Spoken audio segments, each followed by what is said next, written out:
یہ آیت کریمہ اپنے دامن میں اتنی روشنی اور اتنی جامعیت کے ساتھ دین کا خلاصہ ہمارے سامنے رکھتی ہے کہ ہماری روحیں وجد کرنے لگ جاتی ہیں۔ تو ارشاد فرمایا، بے شک اللہ حکم دیتا ہے عدل کا، احسان کا اور قرابت داروں کے ساتھ حسن سلوک کا، اور منع کرتا ہے بے حیائی سے، منکرات سے اور سرکشی اور تمرد سے۔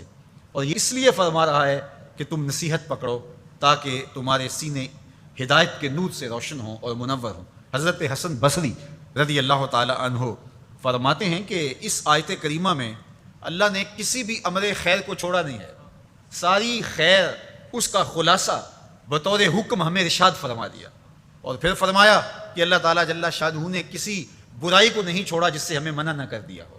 ابن عاشور نے لکھا ہے کہ جتنے بھی مفاسد ہیں، جتنے بھی گناہ ہیں، ان گناہ کی جڑ یہ تین چیزیں ہیں: بے حیائی، منکر اور بغی۔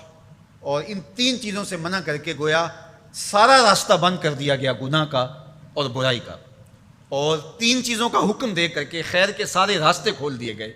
تو اسی ایک آیت کریمہ پہ اگر عمل نصیب ہو جائے تو پورے دین کی لطافتیں اور برکتیں نصیب ہونا شروع ہو جائیں۔ تو تین چیزوں کا حکم دیا کرنے کا، ان اللہ یامر بالعدل، بے شک اللہ عدل کا حکم دیتا ہے، انصاف کا حکم دیتا ہے۔ اگر تم نجات پانا چاہتے ہو تو غصے کے اندر بھی اور سرشاری کے اندر بھی تمہیں عدل سے، انصاف سے کام لینا پڑے گا۔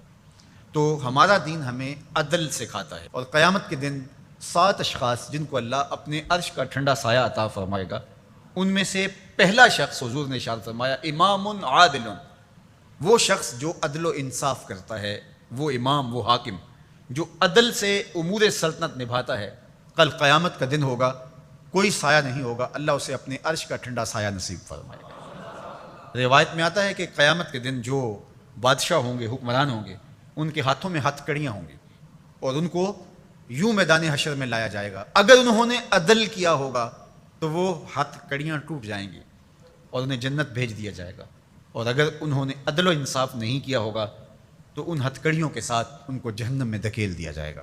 ہمیں عدل کرنے کی تلقین کی گئی۔ ملکوں کے اندر طمانینت، سکون اور قرار عدل کے ذریعے سے آتا ہے۔ ایک عربی کا مقولہ ہے، الملک یدوم بالکفر ولا یدوم بالظلم۔ ملک کفر کے ساتھ تو قائم رہ سکتے ہیں لیکن ظلم کے ساتھ قائم نہیں رہ سکتے۔ علماء نے عدل کے حوالے سے یہ بات بھی لکھی ہے کہ اس کا مطلب اللہ نے ہمارے اوپر جو بھی فریضہ عائد کیا ہے اس کو پورا کرنا، یہ عدل کہلاتا ہے۔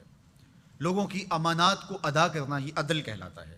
ظلم کو ترک کرنا اور انصاف کا بول بالا، یہ عدل کہلاتا ہے۔ اس عدل سے مراد صاحب حق کو حق دینا ہے، جس کا جو حق ہے اس کو دینا، یہ عدل کہلاتا ہے۔ اللہ جو ہمیں عدل کا حکم دیتا ہے، اس کا مطلب ہے ہمارے ذمے جس کا حق ہے، ہمارے باپ کا ہے، ہماری اولاد کا ہے، ہماری ازواج کا ہے، ہمارے اہل خانہ کا ہے، ہمارے ہمسایوں کا ہے، دوستوں کا ہے، جس کا بھی حق ہمارے ذمے ہے، بلکہ فرمایا کہ تیرے نفس کا تیرے اوپر حق ہے۔